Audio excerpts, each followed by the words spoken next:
Progressive incumbent Representative Rashida Tlaib defeated her rival, Brenda Jones, for Michigan's 13th Congressional District. Let's take a look at just how large that can of whoop ass really was.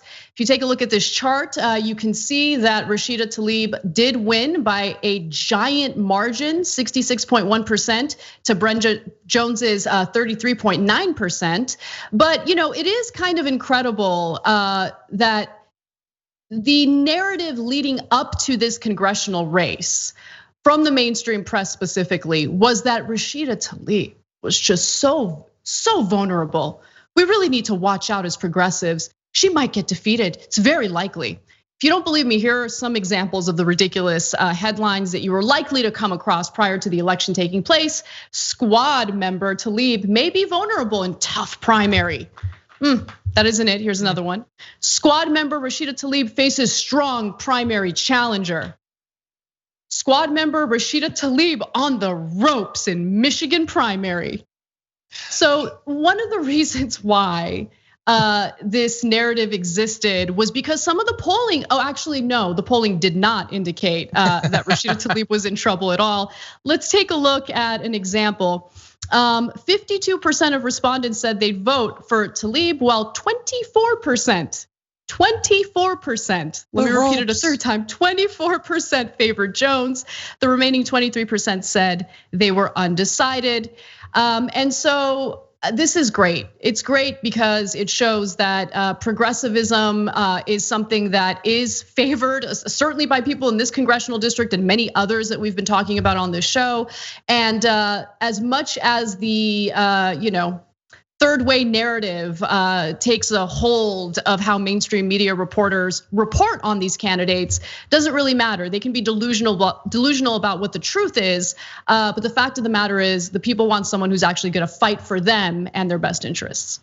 Yeah, I like wishful thinking as much as anyone, but that's what this was. The idea that, and it's not that she couldn't face a significant challenge and she couldn't be on the ropes. It's her first reelection bid. That's usually the most difficult, but you have to have the polling evidence to back that up. It's such a specific thing to say. Like a strong challenger, okay, maybe that means that she's got some funding or an endorsement or something, but on the ropes, that means significant damage. Like I'll give you she's only up by a few, but I would have to assume she should be down for you to be saying that. Unless it's on the ropes, like after the fight at the turnbuckle with like the belt lifted in the air. And I don't think that's what they meant. It's just ridiculous. The same thing about AOC when they were saying that MCC's gonna take her down. She's got that Wall Street money. She's gonna take her out. It wasn't even close. And I look forward to the same thing happening with Ilhan Omar in less than 1 week now. And so we'll see, we'll see. There was a target put on all of them as soon as they won, and that has been renewed any number of times because of what they've done in office that the establishment doesn't like. But the attempts to take them out, just they're coming up as basically like parody at this point, or farce, I should say. Yep. And Tlaib responded to those headlines after her win, saying, quote, headline said I was the most vulnerable member of the squad. My community responded last night and said our squad is big. It includes all who believe we must show up for each other and prioritize people over profits. It's here to stay and it's only getting bigger.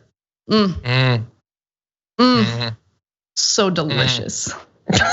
Tasty, tasty. Yeah, but and again, just to really fast say, like we definitely needed this. We need, like after a year where it really looked like Bernie was going to be the nominee, and then devastatingly he wasn't, and other great candidates have lost, including one that works with us. Like it was a rough beginning to the year, politically, let alone in terms of public health and the economy and all of that. So we did need this. We needed to get some new wins, and we've got that in New York, and now with Cori Bush as well. And we needed to not backslide, losing some of the best elected officials we have across this country. And it looks like we're gonna go 100% at least on that category. Yep, definitely. So yeah, lots of great news to start the show off with. Hopefully more great news moving forward with some of these congressional races. But I do want to say that really changing this country for the better, changing it systemically, requires not only participation and wins in electoral politics, but of course the activism and the type of movements that we've been experiencing lately. We really do need to continue applying pressure to keep this kind of momentum going. So I'm really happy to see it, and let's keep fighting, because I guarantee you there's gonna be plenty of additional bad news that should motivate us for a better country and a better world. Thanks for watching the Young Turks, really appreciate it. Another way to show support is through YouTube memberships. You'll get to interact with us more. There's live chat emojis, badges. You've got emojis of me, Anna, John, JR. So those are super fun. But you also get playback of our exclusive member-only shows and specials right after they air. So all of that, all you gotta do is click that join button right underneath the video. Thank you.